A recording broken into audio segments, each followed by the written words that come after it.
tergamak hari ini, isu yang dibangkitkan dah dibahas oleh ulama habis.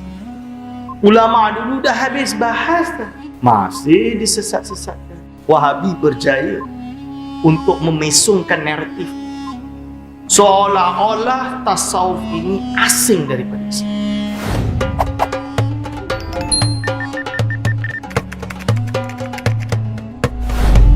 Bismillahirrahmanirrahim. Assalamualaikum warahmatullahi wabarakatuh. Alhamdulillahi rabbil alamin. Assalatu wassalamu ala asyrafil anbiya'i wal mursalin wa ala alihi wa ashabihi ajma'in. Wala hawla wala quwwata illa billahil aliyyil azim. Allahumma la sahla illa ma ja'altahu sahla wa anta taj'alu hazana idza syi'ta sahla. Rabbi shrah li sadri wa yassir li amri wahlul 'uqdatam min lisani yafqahu qawli, amma ba'du. Pada yang terhormat Tuan Nazir Surah Ar-Rahman Seksyen 8 yang saya kasihi, kepada segenap para a'immah, para asatizah, para alim ulama, para masyayikh di surau yang mulia ini, wabil khusus kepada segenap hadirin wal hadirat hafizakumullah, dan tidak dilupakan kepada adik-adik Ma'had Tahfiz yang dikasihi semuanya. Alhamdulillah, kita bersyukur pada Allah Subhanahu wa Ta'ala pada malam yang mulia ini dapat bersama-sama untuk melaksanakan salat maghrib dan isyak secara berjamaah, dengan harapan ibadah kita diterima oleh Allah Subhanahu wa Ta'ala. Selawat dan salam dicurahkan kepada junjungan besar baginda Nabi Muhammad sallallahu alaihi wasallam, kerana dengan syafaat uzma baginda lah kita semua berharap di akhirat kelak. Hadirin wal hadirat hafizakumullah. Jadi judul yang diberikan kepada saya pada malam hari ini adalah berkaitan tentang tasawuf, kepentingan tasawuf bagi kehidupan seorang muslim. Jadi tasawuf. Jadi apabila disebut tentang tasawuf ni, dia hari ini, bukan dulu, hari ini dia jadi suatu topik yang boleh jadi controversial. Padahal tasawuf ni fannun min fununil Islam, salah satu fan daripada fan-fan Islam yang sudah dibahas oleh ulama sejak zaman baginda sallallahu alaihi wasallam lagi. Maksudnya para sahabat yang mengambil ilmu, yang mengambil wahyu, mengambil agama daripada baginda Nabi Muhammad sallallahu alaihi wasallam sudah bertakhalluk dengan tasawuf. Hadirin wal hadirat hafizakumullah. Jadi ini bahayanya permainan persepsi media cyber war lah hari ini. Kalau dulu zaman Daulah Uthmaniyah, kita tahu Daulah Uthmaniyah. Daulah Uthmaniyah ni bahasa Inggeris dia Ottoman Empire. Khilafah Uthmaniyah. Itu bahasa Melayu dia Khilafah Uthmaniyah. Boleh kalah, runtuh akibat daripada tidak menguasai media di Turki pada waktu itu, dan juga negeri-negeri Islam lainnya, tidak menguasai akhbar dan lain-lain. Walaupun hari ini setelah 100 tahun keruntuhan, sikit lagi lah 100 tahun keruntuhan Daulah Uthmaniyah, kita umat Islam ni sedih, betul ke tidak? Rasa if only, kalau pada waktu itu tahun 1920-an kita hidup di zaman itu dan kita berada di Turki, di Istanbul, kita akan menjadi orang yang paling hadapan untuk membela Daulah Uthmaniyah untuk tidak jatuh. Kerana dengan keruntuhan Daulah Uthmaniyah, maka sekularisme tersebar menusuk setiap jantung pemikiran umat Islam di serata dunia, dari hujung barat sampai hujung timur. Betul ke tidak? Ini fakta. Siapa umat Islam yang tak terima fakta ini, wallahu alam lah nak cakap apa. Tapi kenyataan dia ada yang tak terima fakta ini. Salah seorang penulis, seorang profesor, doktor dari Saudi Arabia ada tulis kitab, dalam tu dia kritik Daulah Uthmaniyah. Bagi dia Daulah Uthmaniyah ni wajib diperangi kerana Daulah Uthmaniyah ni membawa ajaran tasawuf, membawa ajaran sufi. Jadi hadirin wal hadirat hafizakumullah, sekarang kita ketuk dada kita balik dah. Tepuk dada, ketuk dada pula dah. Tepuk dada, tanya selera. Kita ini nak anggap Daulah Uthmaniyah yang beratus tahun hidup dengan tasawuf, dengan jayanya sebagai sesat, atau kita refleks balik, memahami makna sebenar tasawuf untuk kita bertakhalluq dengan tasawuf dan kembalikan zaman kegemilangan umat Islam seperti dahulu yang jelas-jelas kuat dalam bertasawuf. Ini dia. Hadirin wal hadirat hafizakumullah. Cuba kita lihat tasawuf. Apakah makna tasawuf? Of course, kataan tasawuf macam-macam diorang nak kata. Ada yang kata sufi datang daripada suf. Suf itu maksud dia apa? Maksud dia pakaian yang kasar tu. Jadi dia nak bagi kadang-kadang gambaran orang sufi ni, itulah. Orang boleh pakai pakaian sedap-sedap macam ni, dia tak nak, dia nak buang, nak pakai yang tak selesa, yang panas, menghina diri sendiri dalam keadaan membuat diri sendiri rasa gatal dan lain-lain. Inilah golongan sufi. Dia nak bagi contoh dia macam ada yang sampai nak samakan dengan golongan Kristian yang ekstrim, yang pukul badan dia tu, yang dia ambil macam tu, kerana nak merasakan kesakitan seperti Nabi Isa AS atau mereka Jesus Christ disalib. Contoh dia. Bukan macam tu, itu bukan tasawuf. Tasawuf yang benar, makna tasawuf, tasawuf itu adalah dari sofa. Sofa itu jernih, bersih. Ini tasawuf. Jadi tasawuf berusaha untuk membersihkan jiwa. Bersih, as-sofa. Sufi orang yang berjiwa bersih. Macam-macam lah makna dia banyak. Makna dia banyak. Ada yang kata dari suf macam mana Ustaz? Bolehlah. Tapi jangan dimaknakan dengan makna yang negatif tadi. Buat seolah-olah mainframe macam negatif. Tidak. Tapi memang dulu ada di kalangan orang sufi yang memakai suf, iaitu kain atau pakaian yang terbuat daripada bulu binatang. Suf. Apa masalah? Orang dulu sejuk pakailah macam tu. Kan? Jadi jangan tengok, nak buruk-burukkan, ini sengaja pakai pakaian yang tak sedap. Tak betul. Tapi pakai memang itu pakaian mereka. Dan di zaman Rasulullah SAW, ada golongan sufi, tapi tidak menggunakan nama sufi, tapi dipanggil dengan ahlus suffah. Ini suffah ni maksud dia apa? Dia adalah beberapa orang yang memang dhaif, mungkin minal fuqara, orang-orang yang fakir, duduk di, ada bahagian dia, kalau kita pergi kat Masjid Nabawi, ada bahagian dia ahlus suffah tersebut. Dia orang banyak duduk di situ, berzikir, saling menasihati, tazkirah. Jadi itu adalah nau'un minat tasawuf. Cuma ketika zaman baginda SAW, tasawuf tidak berupa nama lagi. Jadi di zaman baginda SAW tidak ada at-tasawufu huwa, tidak ada. Tasawuf itu adalah titik-titik, tidak ada. Begitu juga fiqh. Al-fiqh. Ada baginda SAW kata, al-ilmu inqasama ila salasati aqsamin. Ilmu terbagi kepada 3 bahagian. Al-awwalu al-aqidatu. Yang pertama aqidah. Al-thani al-fiqhu. Yang kedua fiqh.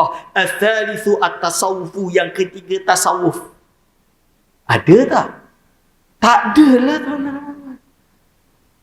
Bahkan akidah tidak guna kalimat akidah. Fiqh tak guna kalimat fiqh. Tasawuf tak guna kalimat tasawuf. May yuridillahu bihi khairan yufaqihu fid din. Yufaqihu fid din maksud dia apa?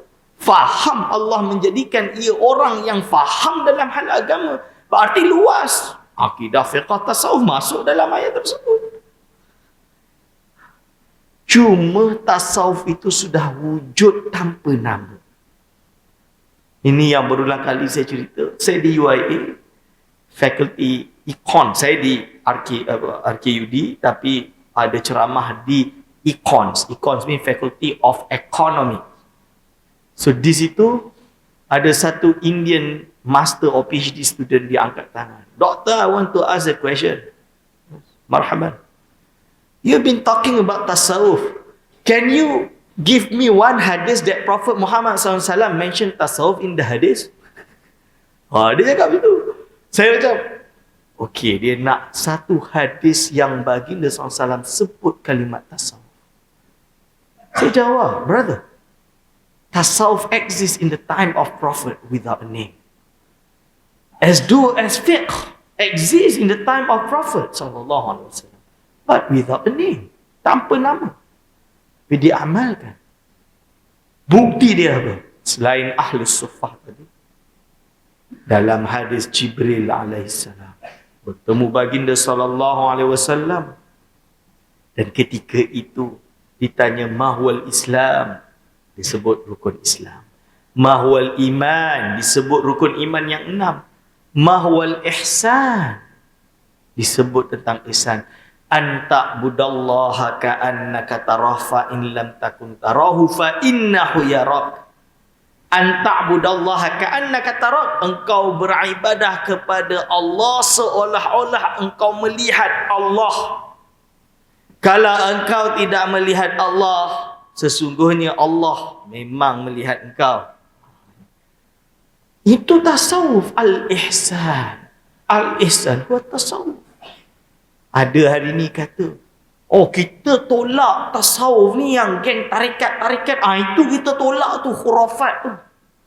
Yang kita terima, kalau yang dikatakan tazkiyatun nafsi, pembersihan jiwa, kita terima berakhlak dengan akhlak yang baik, kita terima. Itu. Jadi akhirnya apa? Kita kena tukar nama tasawuf ni tak sesuai. Saya terkejut. Di UIA ada yang kata, the word of tasawuf is not relevant, atau bukan relevan lagi. Dia kata ada pertentangan, ada perdebatan. Tasawuf ini tak perlu digunakan nama dia. Tiada dalam Islam. Tasawuf is alien. Alien ni berarti luar dari Islam. Tak boleh guna. Kita guna akhlak. Tarbiyah ruhiyah bolehlah. Saya jawab, oh my God. You not know, tidak tahu ke tasawuf itu, perkataan tasawuf itu dah disebut oleh ulama sejak kurun ketiga ke-4 Hijriah, tuan-tuan dan puan-puan. Imam Ghazali tak cukup ke membahas tasawuf kurun ke-6 Hijriah. Tiba-tiba hari ini kita nak anggap tak ada tasawuf dalam Islam. Yang ada akhlak sahaja. Hadis Nabi SAW, hadis Jibril alaihissalam tadi, an ta'budallaha ka'annaka tarah. Engkau beribadah kepada Allah seolah-olah engkau melihatnya. It's not tazkiyatun nafs. Dia bukan membahas tentang penyucian jiwa. Dia bukan membahas tentang akhlak. Dia membahas tentang apa? Musyahadah. Maqam tertinggi di dalam ilmu tasawuf. Musyahadah, teman-teman. Kalau buka kitab tasawuf tu, awal tu adalah taubat, ikhlas, zuhud. Last tu ada mahabbah, ada musyahadah, ada syauq. Itu dah akhir-akhir. Hadis tu dia buka akhir dulu. Musyahadah dulu. Anta'budallaha ka'annaka tarah, iaitu kau beribadah kepada Allah seolah-olah engkau melihatnya. Maksud dia apa? Hadis Nabi, kalau kata hadis dhaif ke palsu, hati-hati. Itu hadis mutawatir menurut sebagian ulama. Hadis Jibril kot. Hadis Nabi SAW ini mengajarkan kita kepentingan seseorang itu mendapat maqam musyahadah, iaitu seolah-olah melihat Allah Subhanahu Wa Taala. Berjalan kita tahu Allah Subhanahu Wa Taala, kita kenal, kita ingat. Nak mudah faham dia macam tu lah. Contoh dia, kalau orang yang musyahadah ni datang maksiat depan dia, dia terus tahu ni maksiat, dia lari dari maksiat. Itu musyahadah. Okey, tu senang sangat Ustaz nak gambarkan. Paling mudah macam ni. Dia bangun-bangun tidur yang dia ingat Allah SWT. Dia tak fikir benda. Wuduk, solat, wirid. Berhenti sekejap, duk lalai tengok TV. Astagfirullahaladzim, ini adalah maksiat. Bukan kerana TV tu maksiat, bukan. Tapi lara, benda yang sia-sia. Dia isi harinya penuh dengan ibadah. Tuan tahu tak? Kalau ahli tasawuf, ahli sufi ni, dia duduk kat zawiyah 24 jam, 7 hari selain waktu tidur lah. Dia kena ada istisna ada selain waktu tidur lah. Dia berzikir, pegang tasbih, baca Quran, solat jamaah, solat sunat, tahajud, baca dalail khairat, baca selawat, baca qasidah burdah, baca qasidah hamziyah. Semua diisi penuh. Hizib autad, hizib hizib bahar, hizib barri, hizib rotib hadar, rotib atos. Ni semua amalan yang banyak ada di alam Melayu. Jangan cakap tu bid'ah. Jangan cakap benda tu tak wujud di dalam Islam ni baru datang. Itu semua dah diamalkan oleh ulama Melayu beratus tahun nak kabarkan. Pergi kat istana-istana, pergi dekat pusakan-pusakan, berapa banyak manuskrip dalam khairat ditulis di istana-istana, dibaca di istana-istana, dibaca di masjid-masjid, dibaca di surau-surau, di langgar-langgar, di madrasah-madrasah, di pondok-pondok. Itu yang tasawuf buat. Kerana apa? Musyahadah. Mereka kalau lalai, mereka rindu Allah SWT. Berusaha mencari Allah SWT. Takut dengan hari akhirat. Takut dengan fitnah-fitnah akhir zaman. Takut dengan maksiat. Dia tak peduli nak pakai tie ke, tak pakai tie ke, nak pakai apa. Tak. Dia pakaian dia macam tu. Duduklah dekat surau tu. Duduklah kat zawiyah tu. Berzikirlah kerjanya. Itu tasawuf. Anta'budallaha ka'annaka tarah. Berusaha untuk mendapatkan maqam khusyuk. Beribadah kepada Allah seolah-olah melihat Allah SWT. Berarti merasa manisnya ibadah. Sekarang kita tepuk dada tanya selera. Tuan-tuan rasa ke manisnya ibadah tu? Ke rasa, okey saya wajib buat, saya buatlah. Cuba rasa. Hanya saja untuk mencapai maqam musyahadah ini, tak cukuplah kalau sekadar baca 1 juz sehari, solat jamaah, balik, duduk kat warung kopi, ngumpat. Cukup tak? Kira-kira cukup tak? Tak cukup, Syekh. Boleh ke rasa musyahadah tu? Tak rasa. Kalau tak rasa, paling tidak muraqabah. Muraqabah tu maksud dia apa? Fa in lam takun tarahu fa innahu yara. Kalau kau tak dapat melihat, merasa melihat Allah SWT, ketahuilah Allah memang melihat engkau. Itu nama dia muraqabah. Berarti muraqabah tu kalau kita tahu Allah melihat kita, ada maksiat kita lari. Ada benda tak baik kita jauhkan. Ini bukan hanya maksiat tu tengok benda yang diharamkan, buat mencuri ke apa, bukan hanya itu. Bukan hanya mencuri je.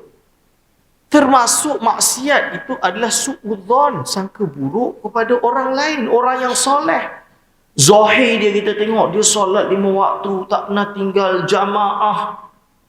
Lepas kita su'udzon dengan dia, dia ni sembah dinding tu. Boleh tak? Boleh tak macam tu? Ada orang tengah solat, mentang-mentang letaklah, ada bentuk kubah macam ni. Dia sembah kubah tu. Boleh tak macam tu? Kita solat, bayangkan ada capal kat sini. Oh, geng Wahabi tu kata, oh ni sembah capal. Oh, betul sikit tu suudzon. Maksiat tu tak boleh. Itu kita ada kaedah fikih dia. Kita ada kaedah-kaedah dalam usul fiqh. Urusan hati ni urusan hati. Kita tak boleh tuduh melainkan kita korek hati tu. Tapi ustaz, kita nak sadu dzara'i, boleh, tak ada masalah. Tapi sadu dzara'i ada syarat dan rukun dia. Ada kaedah dia. Boleh tak nak sadu dzara'i sesatkan orang? Nak sadu dzara'i kafirkan orang? Boleh tak? Sadu dzara'i ni kira macam ni. Takut-takut ada yang jatuh kufur. Takut-takut ada yang sesat. Takut-takut ada yang salah. Takut-takut ada yang buat benda haram. Okay, kita larang dia buat. Boleh tak kita larang dia buat, kita sesatkan dia? Kalau nak larang tu, kita larang. Ustaz, tak boleh macam ni. Tak sesuai kat sini. Okey. Betul-betul. Kan susah. Tu sadu dzara'i. Bukan, Ustaz, tak sesuai kat sini. Sebab Ustaz, kita sesatkan. Boleh tak macam tu? Ada kaedah dia, Syekh. Hadirin wal hadirat hafizakumullah. Muraqabah. Tilik hati tu. Ada penyakit hati, muraqabah.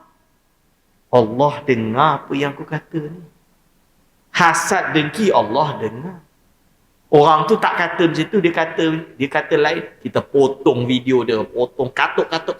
Kita tuduh dia, tu ahlu bid'ah tu. Tu sesat tu. Tu dia kata macam tu. Betul dia kata macam ni dah. Boleh tak? Boleh tak? Bersedar-sedar sikit. Orang tasawuf tak boleh macam tu. Saya memang ma'auzubillah min zalik. Hadirin wal hadirat. Jadi tasawuf itu adalah fan ketiga daripada akidah, fiqh, tasawuf. Ada daripada hadis Nabi. Dan bukan hanya satu hadis. Banyak hadis dia. Kerana ni muqaddimah. Kalau tuan-tuan dan puan-puan nak tahu hadis tu, kena buat daurah khusus. Nama daurah dia, buka kitab pemberitahuan bahawa tasawuf termasuk syariat Islam. Saya boleh bentangkan kat sini. Dari kitab Arab namanya Al-I'lam bi anna tasawufa min syariatil Islam. Pemberitahuan bahawa sesungguhnya tasawuf termasuk daripada syariat Islam. Disusun oleh muhaddis kabir bernama As-Sayyid Al-Hafiz Abdullah bin Muhammad bin As-Siddiq Al-Ghumari Al-Hasani. Meninggal tahun 1993.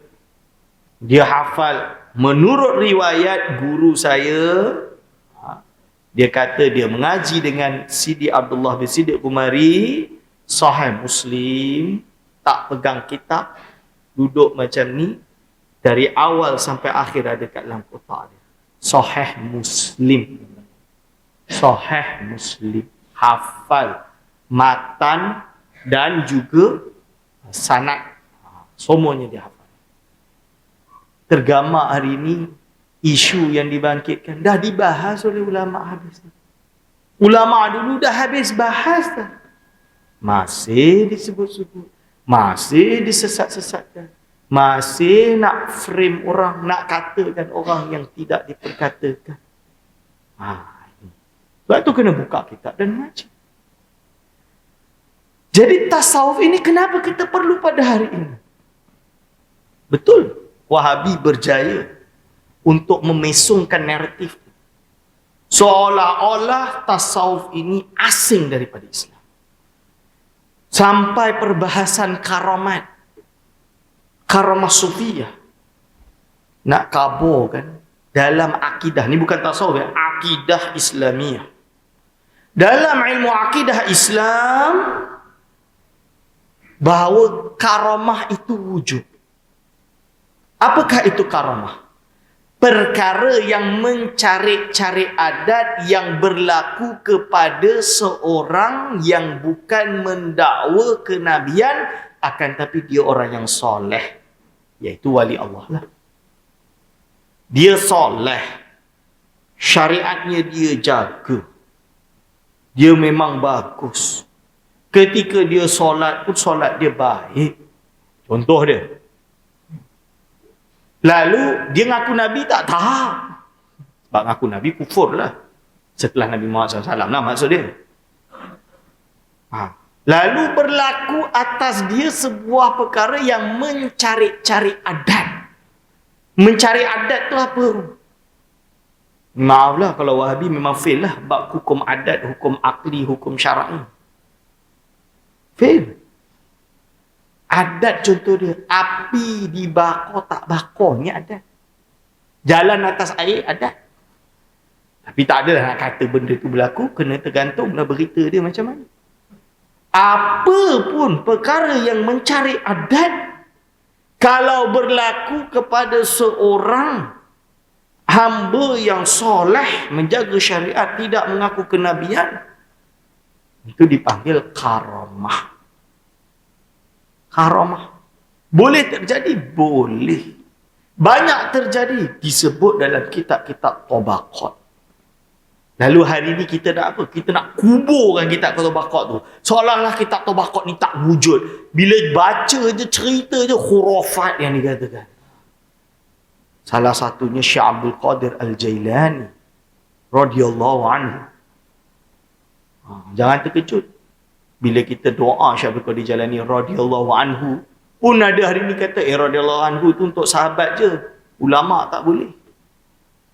Syekh Abdul Qadir Jailani bukan sahabat, tak boleh radhiyallahu anhu. Lepas tu nanti dia orang keluar video. Dr. Aiman mensahabatkan Syekh Abdul Qadir Jailani sebab ia qadhahud.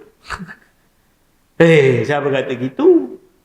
Imam Nawawi kata doa radhiyallahu anhu walaupun kepada selain sahabat itu boleh. Nak kabarkan awal-awal. Disclaimer ni. Kalau tak buat disclaimer nanti habis dia berkona. Syekh Abdul Qadir Jailani dia ada banyak karamah yang disebut dalam kitab-kitab Tabaqat. Salah satunya, dia pernah waktu ibadah datang sebuah cahaya. Cahaya tu keluar, kata kat Syekh Abdul Qadir Jailani, "Ya Abdul Qadir, anna rabbukum, aku ni Tuhan kau. Kau dah capai derajat kewalian tertinggi. Maka aku halalkan yang haram bagimu." Apa jawab Syekh Abdul Qadir Jailani? "Ikhsha ya la'in." Rambuihlah wahai iblis yang terlaknat. Kerana apa? Kerana Allah SWT tidak akan menarik beban taklifi, beban syarak kepada mana-mana hambanya sampailah ia meninggal dunia ataupun kiamat lah. Kan? Dah apa maksud dia dah matahari timbul daripada barat, taubat budak orang tu dah tak diterima. Hadirin wal hadirat hafizahullah. Jadi kalau kita melihat perkara ini, karamah ni mungkin terjadi. Bukan tidak mustahil terjadi. Sayyidina Umar bin Al-Khattab radhiyallahu anhu, dia ada satu karamah. Karamah dia disebut dalam Sahih Bukhari. Dan kita kena kabarlah perkara itu betul-betul terjadi. Iaitu ketika Sayyidina Umar bin Khattab ada di Madinah, Sariyah yang ada di Parsi, Sariyah tu bala tentera dia, sedang berperang melawan Parsi. Musuh dilihat akan naik di atas gunung. Sayyidina Umar yang ada kat Madinah dibukakan kasyaf, melihat apa yang terjadi di Parsi. Zaman tak ada Google, tak ada WhatsApp, tak ada Skype, tak ada Zoom, tak ada TV. TV tak ada, tuan-tuan. Lihat nampak perkara tersebut. Maka Sayyidina Umar pun menyeru kepada Sariyah, "Al-Jabal, Al-Jabal, ya Sariyah, Al-Jabal." Jabal tu gunung. Gunung tu Sariyah gunung. Tak ada telefon lagi. Sariyah dengar dekat Parsi ni, dengar Jabal, Jabal ya Sariyah, suara Sayyidina Umar tu. Terus naik atas Jabal, menang peperangan tersebut. Kira-kira Ustaz tak boleh cerita-cerita benda macam ni. Khurafat, tutup. So nak buang mana buku tersebut? Kitab-kitab tersebut bukan sikit. Hilyatul Awliya Al-Asfahani. Nak buang mana? Mufti Wahabi nukil dari kitab tu untuk bahas tentang adalah sahabat. Yang cakap, oh kena tutup Ustaz. Kan para karamah ni tak boleh cerita-ceritakan. Wali yang sebenar tu kalau ada karamah dia simpan, dia sorok. Ya, kalau wali itu dia sorok lah. Wali, dia seorang wali ada karamah, dia tak tunjuk lah. Tapi kalau terjadi karamah kepada dia, ulama sebut. Seperti Syekh Abdul Qadir Jailani. Disebut dalam banyak kitab. Mengkisahkan karamah beliau. Bukan kita nak karamah tu. Bukan kita tasawuf nak boleh macam tu. Bukan. Sebab itu ulama tasawuf disebut dalam kitab tasawuf. Al-Imam Ibn Zakri dia kata, in sabatat lin nafsil istiqamah fatilka lil abdi hiyal karamah. Kalaulah sabit bagi seorang hamba itu istiqamah, maka itulah karamah bagi hamba tersebut. Berarti nak mengajarkan kepada kita kemuliaan para aulia-aulianya, untuk kita mencontohi para aulianya mengambil sifat istiqamah mereka. Kerana mereka tak mungkin jadi wali melainkan dengan istiqamah tadi. Atau Allah SWT pilihlah, itu bab lain lah. Istiqamah. Jadi kalau kita tengok ada rajul, ada seorang lelaki yang soleh, istiqamah, jamaah tak pernah tinggal, solat sunat tak pernah tinggal, solat fardu tak cakap dah, jamaah tadi dah buat dah. Kan?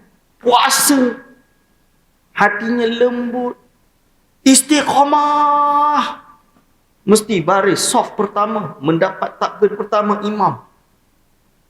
Selamanya. Bukan selamanya, maksudnya sejak tu sampai dia meninggal. Sampai dia uzur misalnya dia. Itu nama dia istiqamah. Inilah nama dia istiqamah. So adik-adik kena macam, ibarat dia ngaji, kalau nak kabur, nak cepat hafal Quran. Nak cepat hafal Quran, Ustaz kabur senang. Istiqamah insya-Allah khair. Istiqamah macam mana? Pukul 8 sampai pukul 10 saya hafal Quran. Pukul 8 sampai 10 memang fokus hafal. Malam pukul 3 pagi bangun, pukul 4 pagi bangun, murajaah 30 minit, istiqamah. Buat tiap hari. Balik rumah cuti pun buat istiqamah. InsyaAllah. Khalas. Ini betul. Saya cakap terus. Sebab dulu kalau nak menghafal, kalau istiqamah, hafal. Kalau tak istiqamah, tak hafal. Ya, betul ke tidak? Simple dia macam ni lah. Kali dorob. Dorob lah paling mudah. Atau formula-formula matematik. Istiqamah lah, terus buat calculation tersebut. Buat terus. Lekat kan? Begitu juga dengan tasawuf. Kalau ibadah istiqamah. Pakcik-pakcik, haji-haji, uncle-uncle, nak tahu tasawuf sebenar tu, solat tahajud jangan tinggal. Istiqamah. Cuba, tak pernah tinggal. Bangun mesti pukul 4 tahajud. Istiqamah. Akan rasa ajaib dalam diri sendiri. Hati rasa sedap, luas. Ini yang dipanggil dengan tajalli. Tajalli. Disebut oleh ulama, takhalli anir radha'il, membersihkan jiwa dari segala penyakit jiwa. Radha'il ni benda-benda yang buruk. Tahalli bil fada'il, hias diri dengan perkara-perkara fadilah. Maka tajalli. Dapat petunjuk. Petunjuk seperti apa tajalli tu? Wahyu turun. Ni ngaku Nabi. Bukan. Aduh, susah kita nak kabur ni. Bukan wahyu. Tapi kita ada kenal namanya ilham. Pernah tak dapat ilham? Saya nak tulis buku. Macam mana pembahasan ni? Allah, kita doa kepada Allah. Ya Allah, bagi aku petunjuk, bagi aku ilham. Tiba-tiba besok, dapat idea tulis. Ilham tak itu? Ilham. Datang daripada Allah, mestilah daripada Allah. Mana ada benda terjadi selain daripada Allah SWT yang jadikan? Kan? Kita belajar dalam akidah ada tauhidul af'al. Takdir. Yu'ti man yasha. Allah SWT memberikan pada mana-mana hamba yang dia kehendaki. Ya'khudhu man yasha. Dia ambil dari mana-mana hamba yang dia kehendaki. Cuma kita haraplah kita diberikan hidayah. Doa kepada Allah. Istiqamah. Sentiasa mendapat taufik dan hidayah daripada Allah SWT. Dan diberikan istiqamah. Hadirin wal hadirat hafizakumullah. Jadi kita kena faham makna tasawuf. Jangan korak. Apa pula yang Ustaz sebut tadi? Tariqah. Tarikat. Ada pula hari ini dia kata, kami terima tasawuf tapi kami tolak tarikat. Kita boleh bertasawuf tanpa perlu tarikat-tarikat ni. Tarikat ni bid'ah. Pelik. Tak perlu. Kemunduran umat. Kemajuan umat tidak dengan bertariqah. Nak kabur kan kat tuan-tuan dan puan-puan. Sultan-sultan, khalifah-khalifah Ottoman Empire tu bertarikat. Ada tarikat Naqsyabandi, ada tarikat Syadhili, ada tarikat Qadiri, Naqsyabandiyah, Qadiriyah, macam-macam. Ini betul. Jangan cakap dekat Ottoman Empire. Tanah Melayu ni. Ada yang sampai tarikat ni tak perlu kemunduran. Kemunduran Syekh. Dahulu kerajaan Pasai dulu tak bertarikat ke? Kerajaan Pasai. Kerajaan Daulah atau Kesultanan Aceh. Mereka bertariqah. Syatariah. Sultan Zainal Abidin, Sultan Terengganu misalnya dia. Zaman dulu.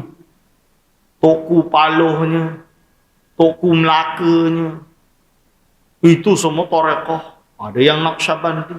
Ada yang macam-macam. Ada yang Syadhili.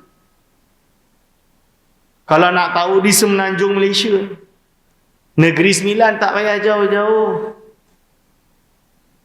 Mufti-mufti dulu sampai sekarang tariqah. Syekh Tarikat Ahmadiyah, Ahmad bin Idris. Tarikat Ahmad bin Idris ni dah keluar fatwa, bukan fatwa, keputusan Muzakarah MKI tahun 2016 bahawa tarikat Ahmad bin Idris adalah tarikat muktabarah yang sesuai ahli sunnati wal jamaah. Kenapa kena keluar keputusan tu? Tak ada fatwa sesat kan pun, kenapa nak kena keluar keputusan tu? Sebab nak kaburkan. Sesat ke tak tarikat ni? Jangan main defend. Okey, kita tidak menganjurkan mana-mana, tidak mempromosikan mana-mana tarikat. Cuma yang sesat je sesat, yang tak sesat tak sesat.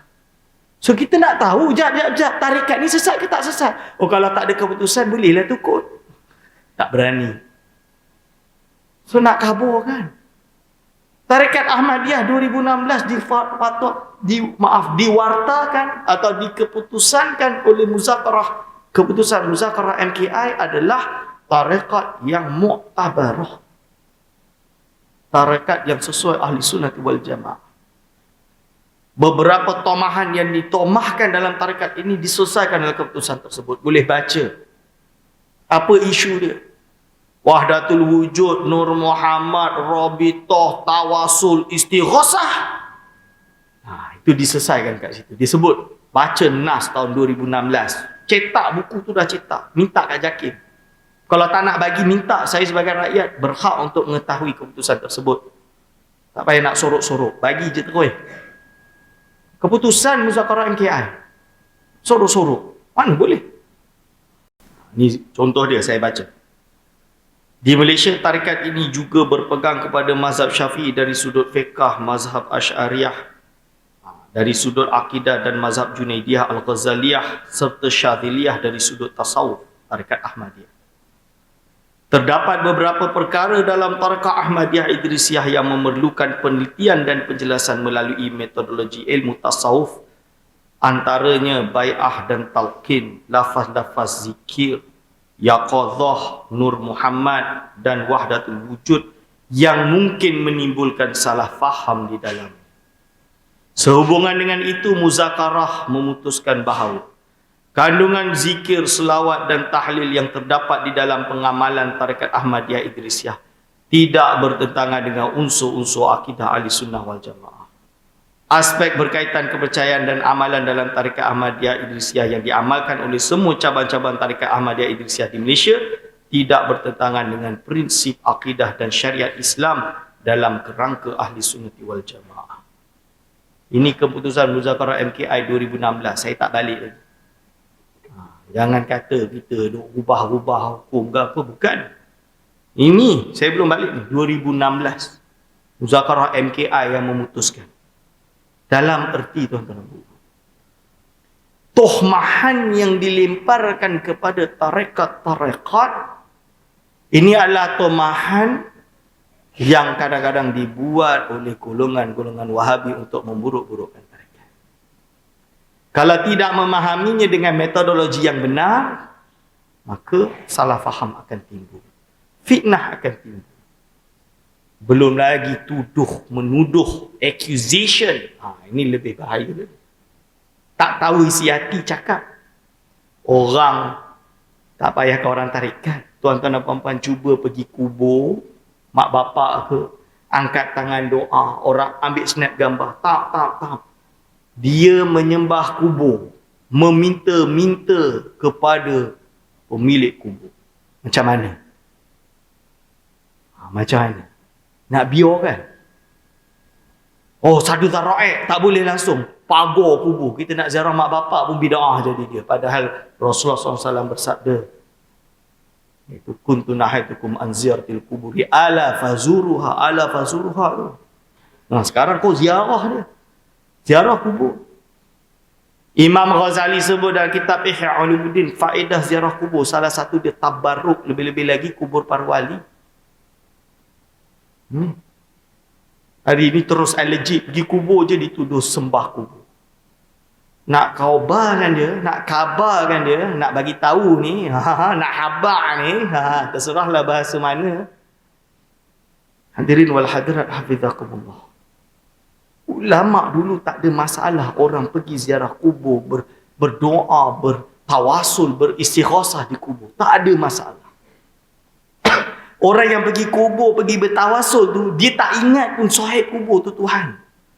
Justru orang yang tak pernah nak pergi kubur ni, yang duk fikir sekular ni, kadang-kadang dia Tuhan pun dia tak percaya.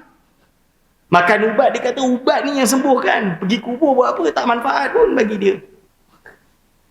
Sebab bagi dia apa? Yang manfaat tu apa? Makan ubat tu betul-betul. Apa?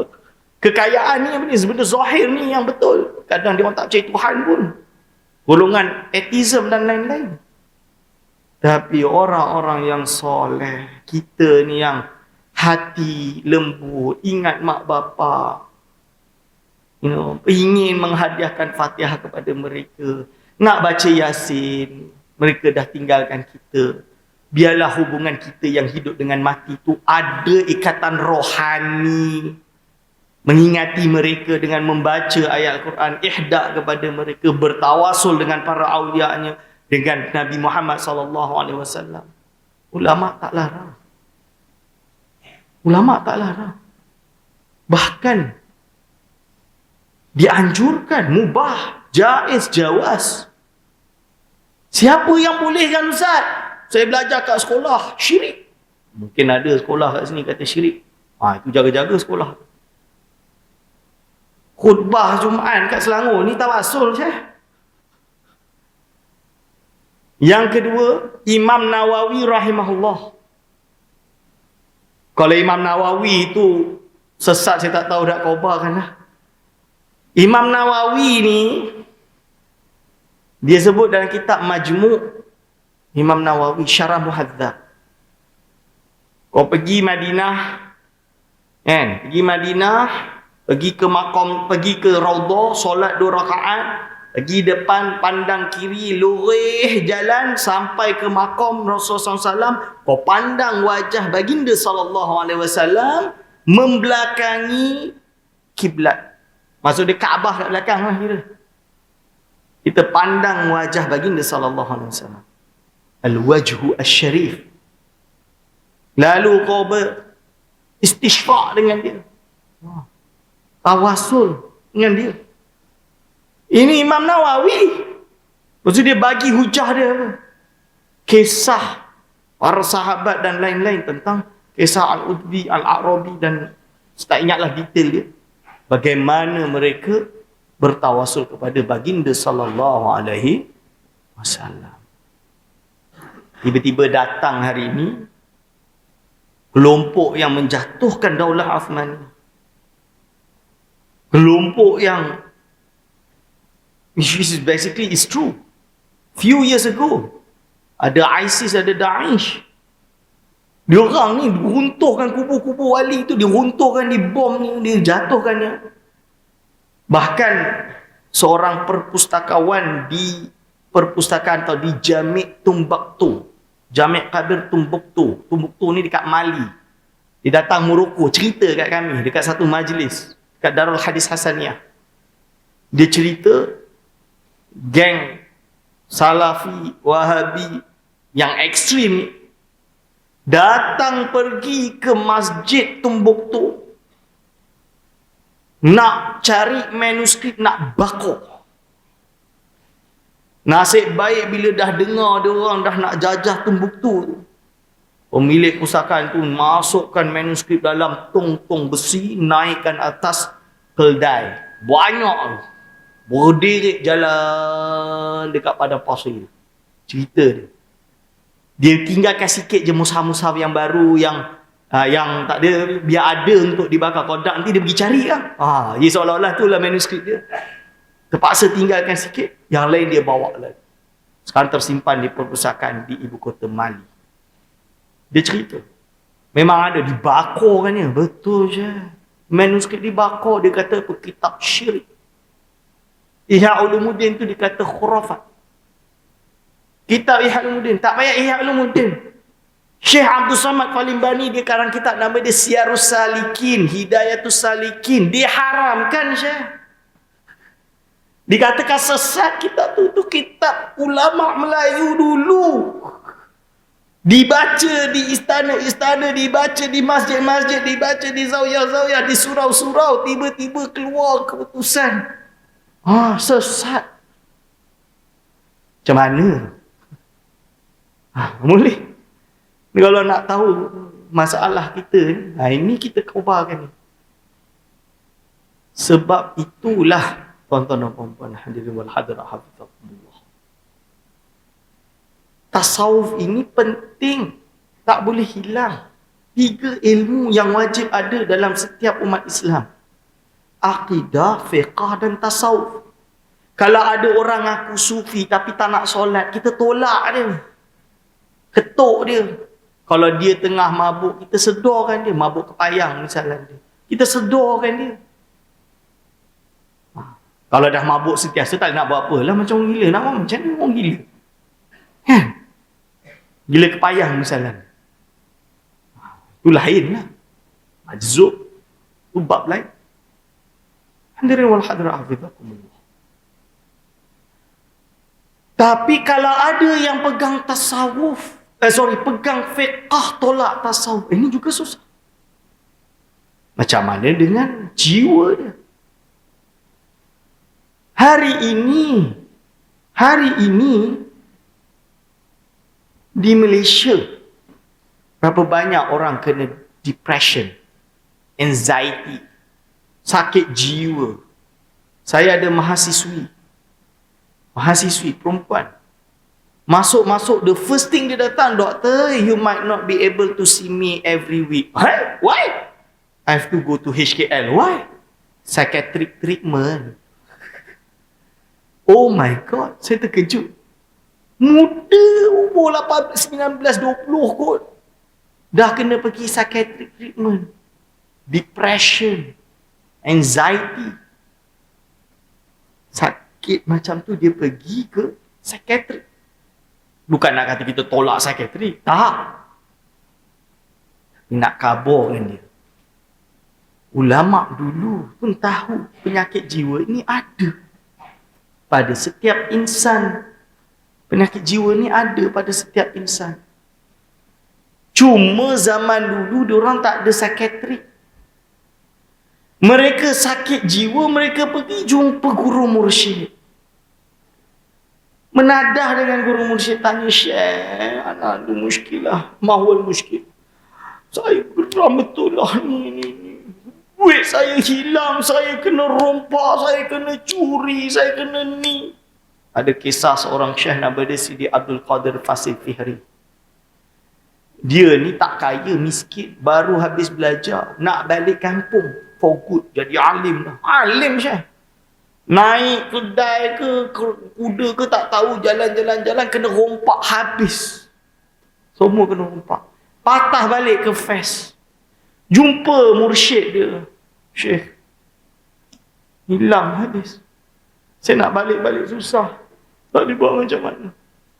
Syekh dia cakap kat dia, Abdul Qadir, ada tanda isyarat.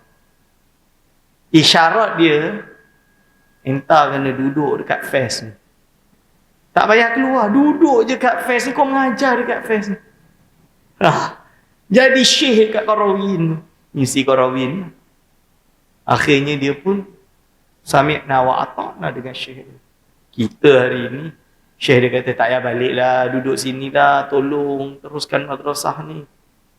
"Tak boleh, ni tok guru ni suruh aku tak nak kahwin dah, tak nak apa." Macam tu pula nanti. Yang lebih teruk ni, nak beritahu entah.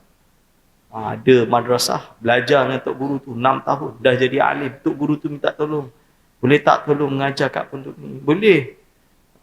"Tuan guru nak bayar saya berapa?" Astagfirullah. Akhlak pelajar Malaysia, pelajar pondok Malaysia macam ni. Tok guru nak bayar saya berapa? Lebih teruk lagi, ada belajar keluar pondok hari ni, dok kata ulama Melayu ni dah batiniah dah sesat dah. Cuba sedar sendiri, ilmu tu dapat dari mana? Silsilah ilmu tu ke mana? Tak berkat cakap macam tu. Hadirin wal hadirat hafizakumullah. Sidi Abdul Qadir Fasil Fihri tinggal di Fes, menjadi ulama besar di Fes. Sampai hari ini kitab dia dibaca. Berkat dia taat tok guru. Kalau dia balik belum tentu dia jadi orang. Inilah bila orang sakit jiwa pergi kepada guru mursyid menolong menyucikan jiwa, mengajar dia berzikir. Nak cuci jiwa ni bukan senang-senang. Ada penyakit hasad dengki. Ulama dulu ajar, kau zikir la ilaha illallah banyak-banyak, biar hilang hasad dengki tu. Rasa hasad dengki, la ilaha illallah, la ilaha illallah. Sikat dia. Masuk sikat dia tu, beruh dia, berus dia lah.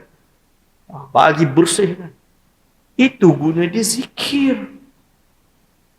Kan? Kalau kita zikir lepas solat sahaja, cukup tak? Bukan nak kata, tak payahlah zikir lepas solat. Bukan. Sebab tak cukup lah, kita kena perbanyak zikir.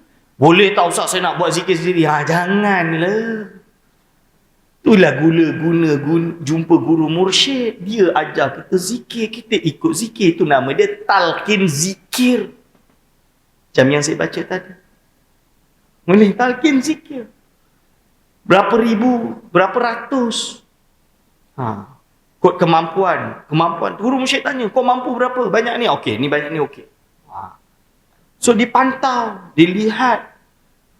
Macam psikiatri. Sakit jiwa lagi, okey aku dah minum ubat ni, tak cukup ubat tu, kau tambah ubat ni. Salah dia. Beza dia ubat guru mursyid fikir. Olehnya kita bersama dengan guru mursyid, ini nama dia sohbah. Sohbah. Ini nama dia sohbah. Berkawan, berikut dengan dia untuk tahu penyucian jiwa tersebut.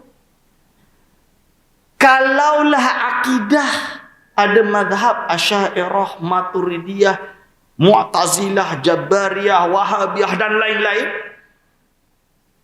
Kalaulah fiqh ada mazhab Syafi'i, Hanbali, Maliki, Hanafi, maka tasawuf pun ada mazhab dia. Kita panggil tariqah. Dia tak sebut mazhab kerana mazhab itu fiqh. Maksud dia secara adat ulama, bila fiqh mazhab. Bila akidah kita ikut, kita sebut dengan akidah Asy'ariyah, akidah Maturidiyah. Tapi bila tasawuf, dia sebut tariqah, jalan siapa. Kau nak bersih jiwa, jalan siapa? Nak dapat musyahadah, jalan siapa? Jalan Syekh Abdul Qadir Jailani, Qadiriyah. Jalan Syekh Bahauddin An-Naqsyabandi, Naqsyabandiyah. Jalan Abul Hasan Asy-Syadzili, Syadziliyah. Ini. Jalan Ahmad bin Idris Al-Fasi, Ahmadiyah. Bukan Ghulam Mizra Ahmad. Itu dah bukan lagi sesat, boleh jatuh kufur sebab dia ngaku Nabi. Jelas ditolak. Ini Ahmad bin Idris Al-Fasi, tarekat Ahmadiyah. Kat Negeri Sembilan tu, tarekat Ahmadiyah tu besar. Yang baca doa merdeka siapa? Mufti Negeri Sembilan yang pertama, nama dia Syekh Ahmad bin Sa'id Al-Linggi. Syekh Ahmad ini tarekat Ahmadiyah. Boleh faham ni tuan-tuan? Jadi jangan bila dengar tarekat tu, apa tarekat ni? Sesat. Weh, nak sesatkan tarekat, kita sesatkan banyak ulama dulu yang bertarekah. Tak tahu ke Al-Imam Syekhul Islam Zakaria Al-Ansari bertarekah? Tarekat dia tarekat Syadzili. Dia ada anak murid nama dia Sunan Bonang. Sunan Bonang ni wali Songo. Wali Songo je. Tapi kalau adik-adik ni janganlah tarekat dulu, jangan. Hafal Quran dulu, ngaji dulu, dah alim tu baru. Fiqh tu bagi perhabis dulu. Fatul Qorib kena khatam, Fatul Mu'in khatam, Fatul Wahab khatam. Barulah. Kalau yang dah tua-tua kena. Kalaulah tidak bertarekah, tidak menaikkan ibadah tuan-tuan. Kalau dengan ikut tarekah semakin istiqamah, berzikirnya, solat 5 waktunya, dari tak pandai baca Quran, belajar baca Quran dengan betul melalui tarekah, boleh jadi wajib. Ini kena faham. Sebab itu kita ada banyak pondok-pondok. Di Malaysia ada pondok tarekah. Duduk kat situ, kan? Siang, pagi, malam duduklah kat situ sampai dijemput oleh Allah SWT. Harapan dia mati husnul khatimah. Itu harapan dia. Sekarang tiba-tiba datang, tarekah semua sesat. Tak boleh. Sebab itu kita ada panel pakar tasawuf kat JAKIM. Menilai, mengikut metodologi tasawuf, tarekat itu sesat atau tidak. Tasawuf ilmunya, tarekah itu mazhabnya. Nampak tu? Dia nampak kan? Sebab itu di Negeri Sembilan dia ada enactment tarekat tasawuf. Dilahirkanlah Jilsah Turuq Sufiyah.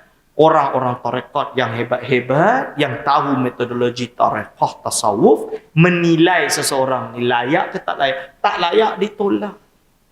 Itu yang terjadi baru. Tapi dia belum keluarkan hukum.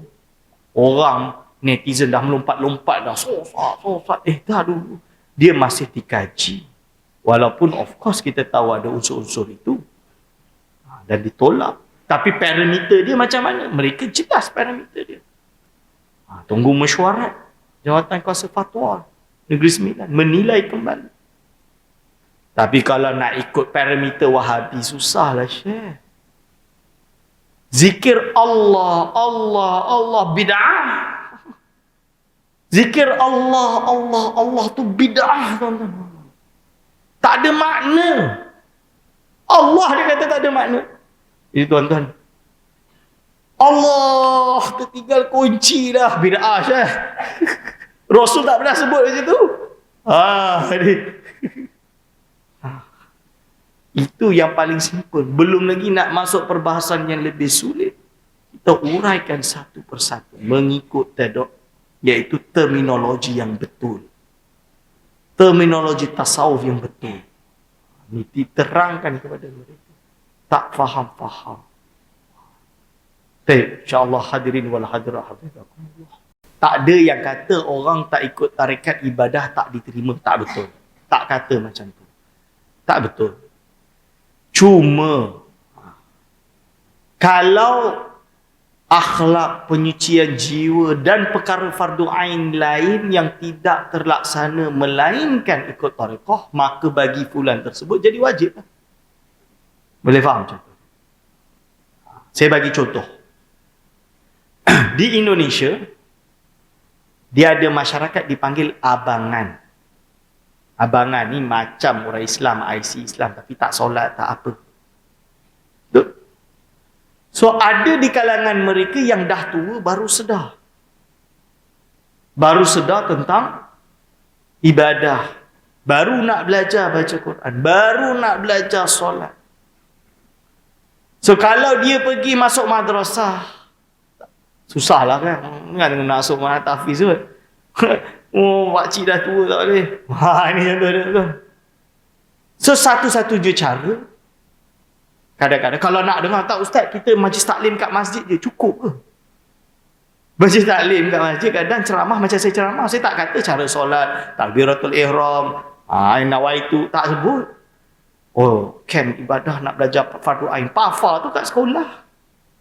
Orang tua nak belajar kat mana? Nak pergi perkim, malu tu dengan orang baru masuk Islam. Betul tak? Maka mereka di Indonesia, mereka masuk di pondok tarekat. Pondok tua-tua. Masuklah tarekat, bai'atlah. Dalam bai'at tu dikatakan janji setia. Allah Tuhan kita, Nabi Muhammad Nabi kita, Kaabah kiblat kita, guru ini guru kita. Berarti apa? Guru ni akan mengajarkan syariat. Ya. Dia ajar cara solat macam mana. Kita buat kelas fardu ain, PAFA, cara solat pagi pukul 8 sampai pukul 9. Dah tahu solat, baca Al-Quran dari tak reti baca sampai baca. Dah tua, umur 70, 80, meninggal banyak. Dah selain dari itu, susah nak jamaah ni, berat Ustaz, malas rasa duduk rumah ni, best ni tengok Netflix, best ni tengok Astro, betul, pencen dia beli Astro kan, tukar HBO 1, 2, 3, tukar banyak-banyak, lara, tutup semua tu, pergi pondok, azan, jamaah. Kalau dia mana pakcik tu tak jamaah, tanya pakcik tak jamaah ke, tengah main handphone. Malu kan, malu. So dia pun jamaah dah, jamaah, solat, melatih solat. Dan of course bukan hanya itu, zikir. Biar baik apa? Biar zikir, latih lidah itu. La ilaha illallah, la ilaha illallah. Berzikir. Ini yang kita nak. Dan kalau dekat Malaysia, Tuan Haji, nak kabarkan kat Malaysia, berapa banyak orang dekat daerah-daerah elit. Bukit Damansara, saya cakap. Bukit Damansara, Bangsa, Taman Tun, Hartamas. Banyak di kalangan mereka, maaflah nak kata, dia sebut terus kat saya. Dulu, ialah zaman kita ni, British. We are British trained, betul? British taught. We went to the British school. So, diorang nak belajar agama pun tak nak belajar bahasa Melayu. Betul. Masuk tarekah. Cara bila masuk tarekah berubah. Dari tak pernah solat. Dulu huha-huha. Tak pernah tutup aurat. Kalau dulu solat tak pernah solat 5 waktu jaga. Tahajud tak pernah tahu semua hidup. Alhamdulillah setiap malam tahajud. Bagus tak? Zikir penting. Nak naikkan semangat dia, rohani dia. Nak rasa manisnya ilmu, manisnya ibadah. Berzikir. Zikir. Itu tujuan dia. Bukan main-main. Tiba-tiba datang orang tak betul. Ni bid'ah. Ni sesat. Pergi tak tahu, tak selibit, tak apa. Tak tanya, tak tabayun pun. Tabayun pun tak. Cuba kalau tabayun. Syekh, apa maksud ni? Boleh ke macam ni, Syekh? Tanyalah dulu. Itu dia maksud. Boleh faham kan? Baik, insyaAllah. Pukul 9-8 minit. Lebih 8 minit. Langgar lampu 8 minit. InsyaAllah. Dia ada soalan boleh? Okey.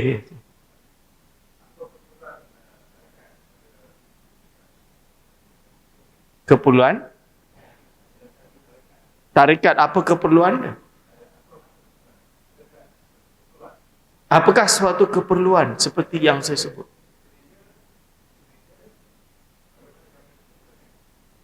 Jika iya, bagaimana nak memulakan? Maaf, saya ulang balik soalan. Apa keperluan bertarekat? Dan jika iya, di mana nak mulakan? Kita bukan nak kata semua orang kena jadi ahli tarekat. Kita tak kata macam tu. Kita nak kata bahawa tarekat bahagian dari Islam. Itu yang pertama. Dan dia bukan sesat, dia bukan bid'ah. Dengan syarat-syarat tertentu, of course. Yang kedua, keperluan atau tidak. Sekiranya tuan dalam ibadah tidak merasa manisnya ibadah. Di dalam seharian penyakit hati itu masih banyak. Istiqamah tu tak dapat lagi. Malas lagi. Subuh pun kadang tertinggal-tinggal. Kadang-kadang. Tahajud tak ada pemangkin untuk beribadah bertahajud. Dah pencen ustaz, saya pergi masjid je lah. Okey, Alhamdulillah. Tapi belum sampai at that level untuk menambahkan. Kira-kira perlu tak untuk kita naikkan derajat kita? Perlu kan? So, kalau merasa perlu, maka keperluan tersebut salah satu daripadanya adalah dengan bertarekat. Kalau tuan rasa, saya dah cukup dah. Saya khusyuk dalam ibadah saya. Saya ada zikir saya lepas solat, contoh dia. Bagi saya sudah cukup. Kerana selain itu, saya cukup dengan baca Quran. Setiap hari saya baca 10 juz, Ustaz. Pagi sampai malam 10 juz. Contoh dia. Dan saya rasa hati saya dah cukup, penyakit hati itu tak muncul. Malas itu tak muncul. Lara itu tak muncul. Maka dalam hal ini, tak ada masalah. Kerana itu bahagian daripada tarekat. Maksudnya tarekat yang bukan tarekat tasawuf, dipanggil dengan tarekatul qiraatil Qur'ani wal ibadati wal muwasabati dan lain-lain.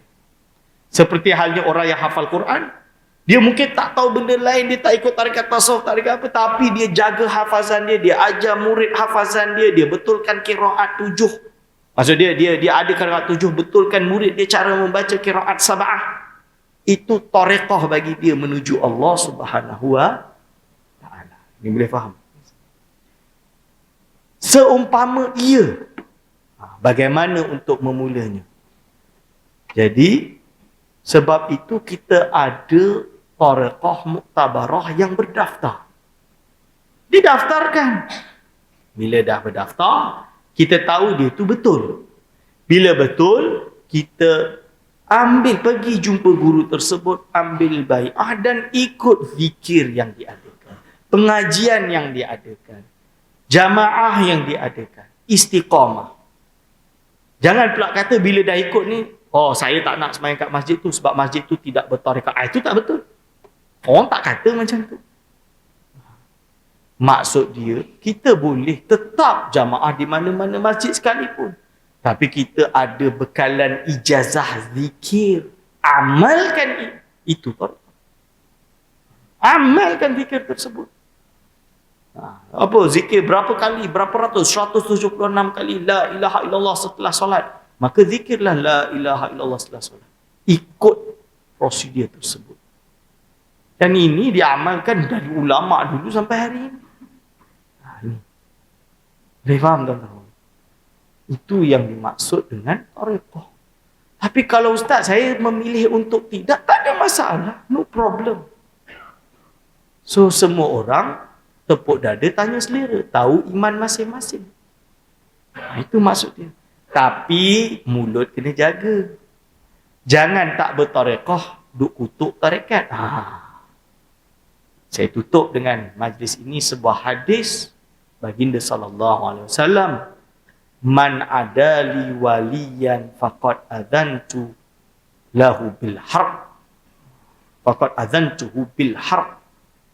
Maksud dia, barang siapa yang memusuh waliku, maka aku izinkan dia untuk diperangi. Jadi hati-hati. Jangan sampai kita ngata orang. Kalau kita tak tahu, kita tutup mulut, kita husnudzan, sangka baik. Siapa tahu itu antara dia dengan Allah SWT. Biarlah ia dibersihkan dia dengan Allah SWT. Tawakuf. Jangan sampai kita kafirkan dia. Boleh jelaskan insya-Allah. Ana aktafi bihadzal qadar. Kalau ada salah silap daripada saya mohon maaf sebesar-besarnya. Aqulu qawli hadza astaghfirullah li wa lakum. Wassalamualaikum warahmatullahi wabarakatuh.